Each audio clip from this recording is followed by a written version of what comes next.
Assalamu alaikum, I'm Aisha and you're watching SAMAA News. Here are today's headlines. The Israeli military says it will pursue any successor to Iran's supreme leader Ayatollah Ali Khamenei, who was reportedly killed in recent US and Israeli strikes. In a message posted in Farsi on social media, Israel warned it would also target anyone involved in appointing a new supreme leader. The warning comes as Iran's clerical body prepares to meet to select the country's next leader. Iran's Assembly of Experts is moving closer to selecting the country's next supreme leader following the death of Ayatollah Ali Khamenei. Member Ayatollah Mohammad Mehdi Mirbakeri says a majority consensus has largely been reached, though some procedural obstacles remain. Officials say the clerical body could meet within a day to finalise the decision, though discussions continue over whether the vote must take place in person under current conditions.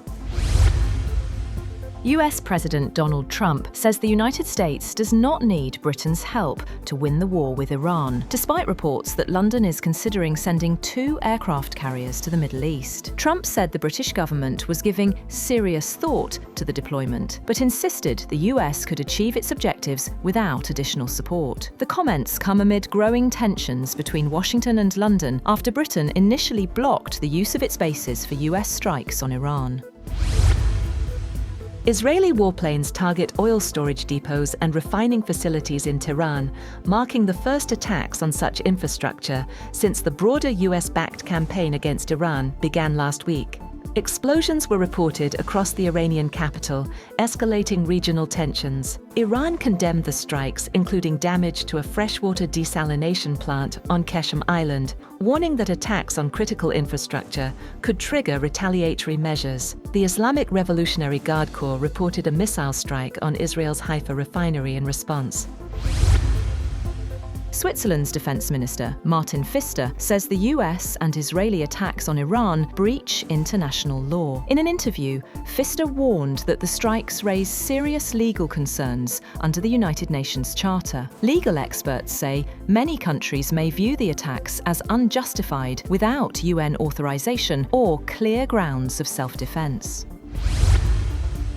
Pope Leo has called for an immediate end to the bombing in the Middle East and urged renewed dialogue as violence escalates in Iran and across the region. Speaking during the Angelus prayer in St. Peter's Square, the pontiff said deeply troubling news continues to emerge from the region. He warned that the conflict risks spreading further, fueling fear and hatred, and potentially dragging other countries, including Lebanon, into the crisis.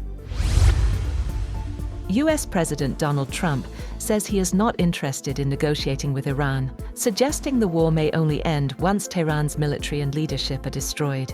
The US-Israeli campaign has already killed over 1,300 Iranian civilians, disrupted Gulf security, and raised oil prices. Drone attacks hit Saudi Arabia, Kuwait, and the UAE, while Iranian forces targeted US troops in Bahrain. Iranian President Masoud Pezeshkian apologized to neighboring states and pledged to suspend attacks unless provoked. Hardline clerics are reportedly fast-tracking the selection of a new supreme leader amid rising regional instability.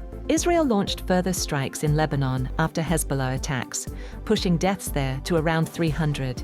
The Strait of Hormuz remains effectively closed, disrupting global shipping. Saudi Arabia has warned Iran against further attacks on its territory or energy infrastructure, signaling possible military retaliation if strikes continue. The warning came amid escalating tensions following missile and drone attacks across the Gulf targeting countries, including the UAE, Kuwait, Qatar, Bahrain, and Saudi Arabia.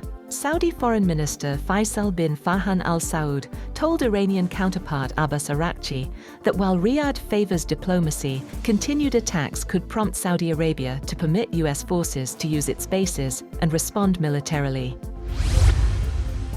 Chinese Foreign Minister Wang Yi slams ongoing US-Israel military strikes on Iran, saying the offensive should never have happened and urging an immediate return to negotiations. Speaking in Beijing, Wang emphasized that military force cannot resolve the crisis, warning against unilateral aggression and stressing dialogue as the path to prevent further escalation. He also noted that attempts to change Iran's government through external force lack legitimacy and popular support. President Donald Trump says America no longer requires British military assistance in its conflict with Iran, criticizing Prime Minister Keir Starmer for delaying support during the early stages. Trump, writing on Truth Social, referenced London's consideration of deploying the Prince of Wales aircraft carrier, saying, "We don't need people that join wars after we've already won."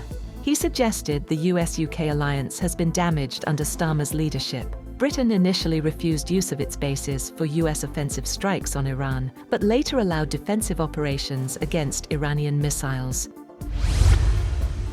A Russian barrage of drones and missiles struck Ukraine overnight, killing at least 10 people, including 2 children in Kharkiv, and damaging key infrastructure across the country. President Volodymyr Zelensky described the attacks as horrific and urged continued international support for Ukraine's air defense systems. The strikes hit residential buildings, energy facilities, rail infrastructure, and port facilities in Kyiv, Kharkiv, and Odessa.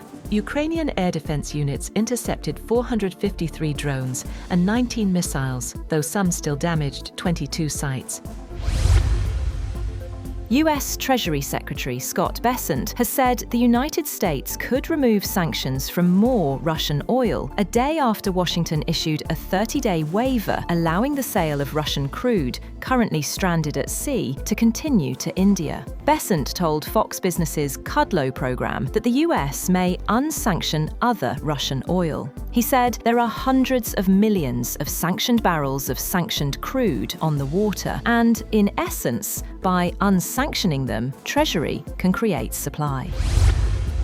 The war in Iran has entered its second week amid intensifying violence and uncertainty, while Israel expanded attacks into Lebanon, displacing hundreds of thousands. The conflict has spread beyond Iran's borders. Israel has targeted both Iranian and Lebanese sites, including Hezbollah positions in Beirut, prompting an unprecedented evacuation of the city's southern suburbs. Explosions were reported across Israel as defenses intercepted Iranian missiles and drones. The UAE, Kuwait, Qatar, Bahrain, and Saudi Arabia also faced fresh attacks. Iran retaliated with strikes on Israel and Gulf states hosting US military installations.